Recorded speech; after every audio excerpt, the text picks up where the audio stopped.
We've now seen you at the Phoenix Comic-Con this year, E3, and here. What's your favorite part about going to these conventions? I've gone to conventions since I was a kid. My first con was a horror con when I was in 6th grade at the Ambassador Hotel. That's how long ago it was.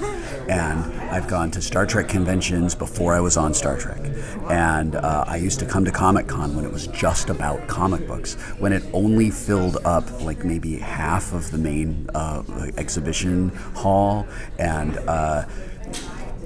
the last couple of years, and this year especially, it's been really cool for me to be able to give back in a really small way to a community that has given me so much and has been such an enormous part of my life.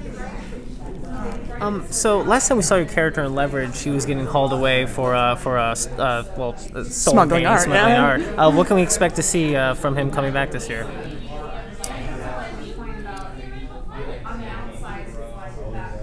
All I can tell you is what John Rogers told me when he called and asked me if I would come back and do the show again.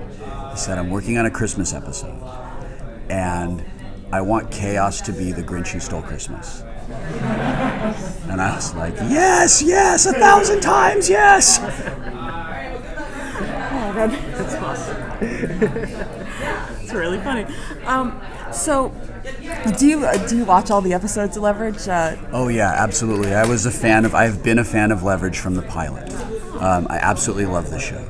And when we did Two Live Crew Job, I knew the rhythm of the show. I knew the music of the show. I knew the relationships of all of the characters, and it was very easy for me to fit in tonally to what the show is all about. And, you know, it's always fun to go. It's like working on Big Bang Theory. It's so fun to be part of a show that I already love. Yeah.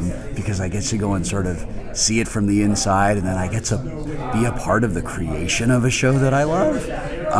It's so great. You know, yesterday, I went to the Warner Brothers party yesterday, and I was standing 10 feet from the Bare Naked Ladies while they were doing a private concert for us, for like 100 people.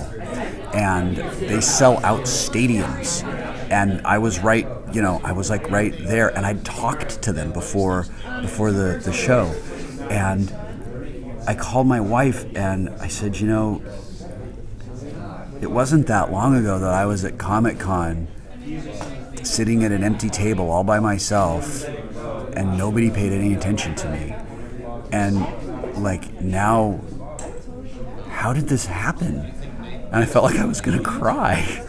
And my wife said, it's because you've worked so hard and you're not a dick. And I was like, okay, now I am going to cry.